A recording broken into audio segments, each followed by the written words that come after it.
Monsieur le ministre, mesdames les rapporteurs, mes chers collègues, avant tout propos, le MoDem tient à assurer le monde enseignant de son soutien le plus total.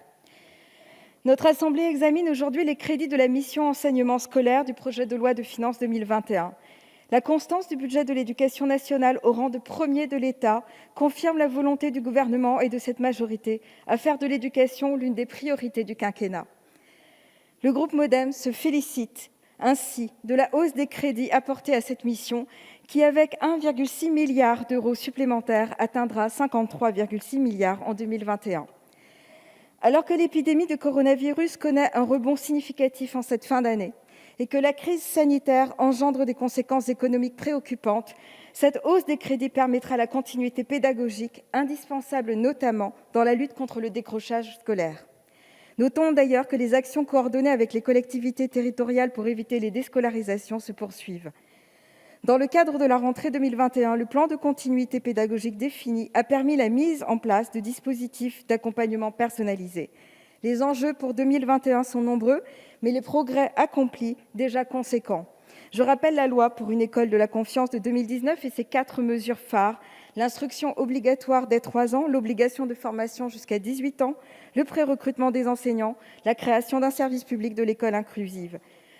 À ces mesures et à travers le budget 2021 se rajoute la création de plus de 2000 emplois dans le premier degré. Une ressource humaine qui facilitera le plafonnement des classes, le prolongement des dédoublements des classes aux grandes sections de maternelle en éducation prioritaire et qui protégera les écoles rurales de la fermeture. De même, il faut rappeler les nombreuses actions en faveur de l'inclusion des élèves en situation de handicap, mises en œuvre depuis le début du quinquennat. La réforme du système d'accompagnement avec les AESH, la multiplication des ULIS, la formation des enseignants. Le groupe MoDem, fortement engagé en faveur de la réforme du système éducatif, porte une attention particulière aux 2 objectifs majeurs que sont l'éducation prioritaire et l'école inclusive. Aussi, nous applaudissons la création en juillet 2020 d'un secrétariat d'État chargé de l'éducation prioritaire et confié à Nathalie Elimas. Tout récemment, notre groupe s'est aussi montré force de proposition avec la publication du rapport de notre collègue Erwan Balanant sur le harcèlement scolaire, qui soumet 120 propositions en faveur de la protection des enfants dans le milieu scolaire. Nous en convenons tous, la santé psychologique et physique des élèves est primordiale. Aussi faut-il saluer l'augmentation de plus 7% des crédits du programme 230 Vie de l'élève, qui souligne l'importance d'une école attentive à leur santé. Notre groupe portera à ce sujet un amendement constructif pour la refonte de la médecine scolaire. Le groupe MoDem propose la mise à disposition de crédits dédiés à l'élaboration d'un plan global de refonte de la médecine scolaire, conscient du rôle majeur de ces personnels, mais aussi des dysfonctionnements du dispositif. Ce plan permettrait de réaliser un audit de la situation actuelle de la médecine scolaire et de trouver les moyens de lui redonner la place centrale qu'elle doit occuper pour la réussite des politiques éducatives et de santé publique.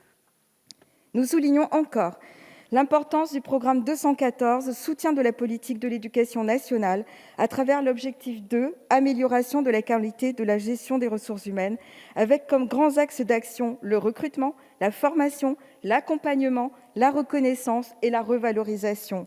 L'exemple du déploiement de la fonction RH de proximité pérennisée en 2019 permet d'apporter un soutien, un appui au personnel dans la construction et l'évolution de leur carrière. Notre groupe porte également une attention particulière au développement des crédits du programme 143, Enseignement technique agricole. Souvent occulté, rappelons pourtant le rôle primordial de ce programme dans la formation des jeunes en zone rurale et dans le soutien aux innovations agricoles. L'enjeu d'une politique éthique et responsable, une politique agriculture, engage nécessairement des évolutions pratiques et donc des formations.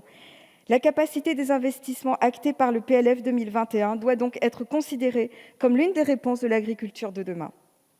Enfin, 2021 sera aussi une année singulière avec la mise en application du plan de relance, des conclusions du Grenelle de l'éducation et des États généraux numériques pour l'éducation, qui impulseront une nouvelle dynamique scolaire. Soulignons qu'avec plus de 318 millions d'euros de crédits supplémentaires alloués à la mission enseignement scolaire, le plan de relance apportera un nouvel élan.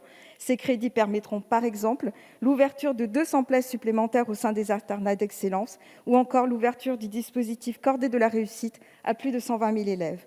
Le mouvement démocrate et les démocrates apparentés saluent donc un budget ambitieux, un beau budget, qui permettra de se rapprocher de l'objectif d'une école plus juste, plus égalitaire et plus inclusive. Et pour toutes ces raisons, notre groupe votera en faveur du budget